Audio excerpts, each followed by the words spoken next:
Masih belum hilang keterkejutan saat Raffi tiba-tiba saja dipindahkan ke Lido Sukabumi secara mendadak semalam.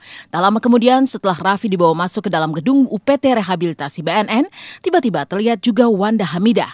Rupanya Wanda Hamidah berada satu mobil dengan Raffi semalam. Menempuh jarak berkilo-kilometer dari Jakarta hingga Sukabumi, Wanda yang sempat ditangkap bersama Raffi dan kemudian dibebaskan, ternyata menemani Raffi selama perjalanan. Dan di dalam gedung UPT Rehabilitasi BNN Lido pun, cukup lama rupanya Wanda menemani Raffi. Sebab setelah menjelang tengah malam, dia baru keluar dari tempat rehabilitasi Raffi. Bahasa tubuh Wanda mengisyaratkan satu kepuasan setelah berhasil menemani Raffi dalam keadaan sulit. Gimana Mbak Raffi? Sehat. Mbak, kenapa sih akhirnya mutusin buat doain nemenin aja, Raffi? doain aja. Mbak, iya dong, kan kasih support moral. Oh, makasih. Sebagai kekasih ya, Mbak? Khusus dong Mbak Wanda. Iya harus dong, Mbak, harus. Sebagai bentuk Ada hubungan dukungan. nggak Mbak? Iya, Mbak. Enggak. Mbak, Iya, terkait dengan pertemanan partai aja. Mbak. Mbak Wanda support ya. apanya sih? Mbak Wanda, gimana Mbak? Makasih, Ada makasih. Thank you.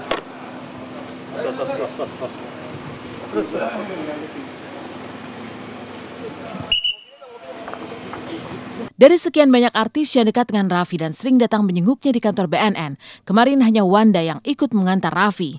Itu pun dilakukan secara diam-diam.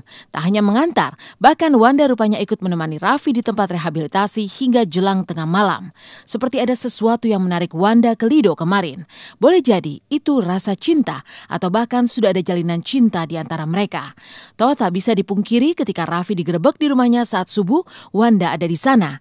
Sulit rasanya dipercaya seorang wanita berada di rumah pria hingga saat subuh bila tidak ada ikatan istimewa. Namun entah mengapa Wanda tetap mengaku hanya berteman biasa walau kemudian diketahui paling sering menjenguk Raffi di BNN.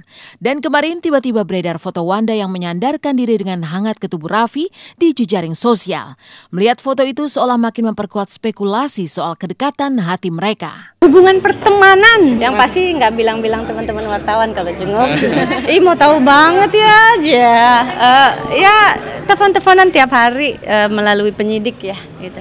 Izin pertemuan dan rapat gitu karena kesibukan saya yang luar biasa, kesibukan syuting Raffi yang luar biasa.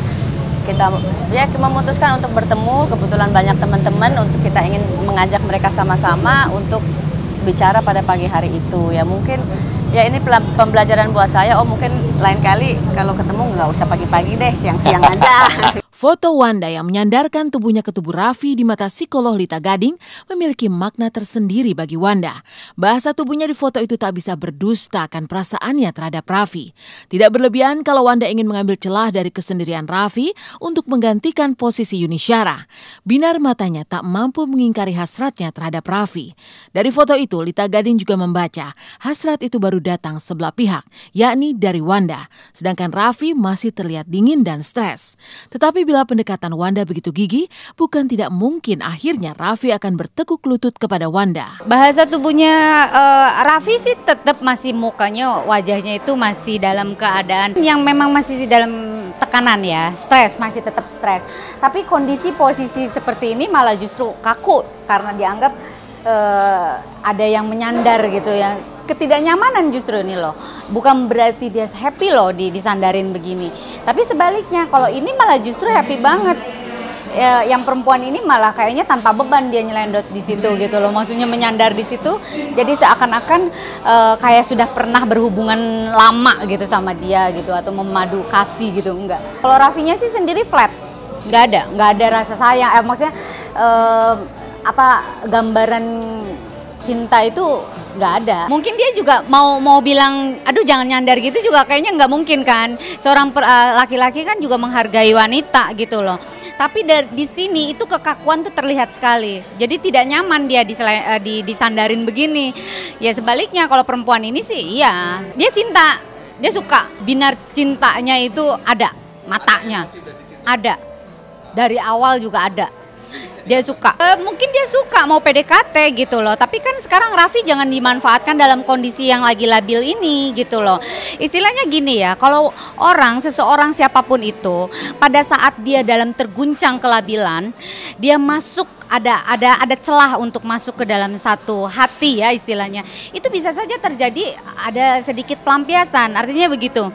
Dia untuk mengalihkan pikirannya dia, oke lah, daripada saya stres, udah saya inikan aja dengan yang ada dulu lah. Ini kan mengambil celah yang pada saat Raffi lagi kosong gitu loh.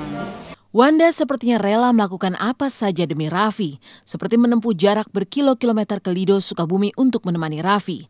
Ia ingin menjadi orang yang spesial di hati Raffi, seperti diungkap psikolog Lita Gading tadi. Lantas bagaimana dengan Yuni Syara? Setelah melaksanakan umroh, Yuni memang datang ke kantor BNN untuk menjenguk Raffi. Sayang, kedatangan Yuni ditolak oleh Raffi. Barang-barang bawaannya berupa sejadah dan sebuah buku juga tak diterima oleh Raffi.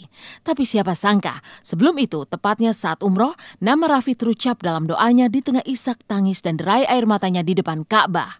Doa Yuni untuk Raffi ini seolah mengisyaratkan masih ada cinta di hati Yuni untuk Raffi. Benarkah begitu?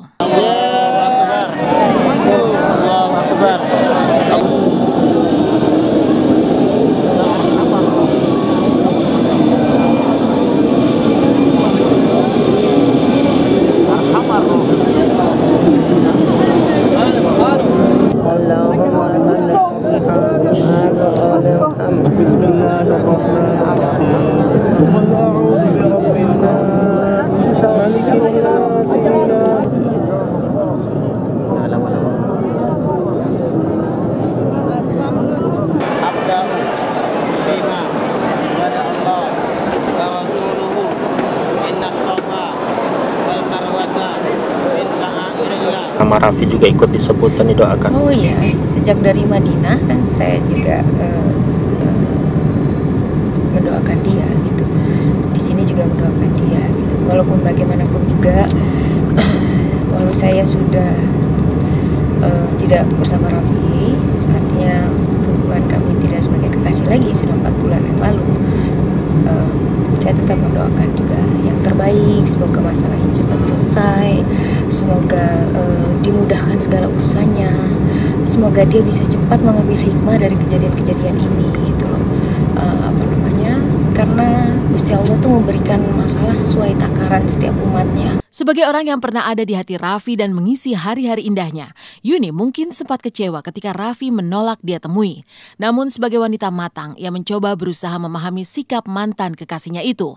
Keberadaan Wanda Hamidah yang kian gencar berusaha mencuri perhatian Raffi tak mampu memangkas sisa-sisa cinta di hati Yuni dan menyemai bibit permusuhan. Buktinya ketika tampil di sebuah acara kemarin, Yuni menarik salah satu penonton yang mengenakan kaos bergambar Raffi. Tak lain penonton yang kemudian diajak Yuni bernyanyi di atas panggung dan kemudian dipeluknya adalah fans Raffi. Mungkinkah dengan memeluk fans Raffi ini, Yuni ingin menunjukkan perhatiannya terhadap Raffi?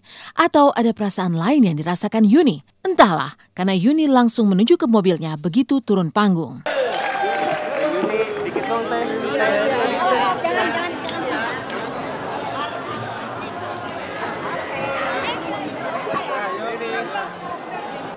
Kita lihatlah apakah memang ada jadwal yang longgar, kesibukan yang tidak terlalu sibuk, ya. Kita akan lihat aja. Ini kan artinya kan terserah ininya, nggak ada siapapun yang bisa memaksa dia harus datang lagi atau tidak datang lagi. Itu adalah keputusan bebasnya dia. Keputusan ada di tangan Yuni sendiri, akan menjenguk Raffi lagi setelah ditolak atau justru tidak sama sekali. Apalagi Raffi kini telah dikirim ke tempat rehabilitasi di Lido, Sukabumi, jarak yang makin terbentang jauh. Dan ketika Raffi dikirim ke tempat rehabilitasi, Ashanti justru dilarikan ke rumah sakit setelah mengalami gangguan di bagian kepala pada saat syuting. Sakit apakah Ashanti hingga dokter melarangnya turun dari tempat tidur? Saksikan hanya di Intens di segmen berikutnya.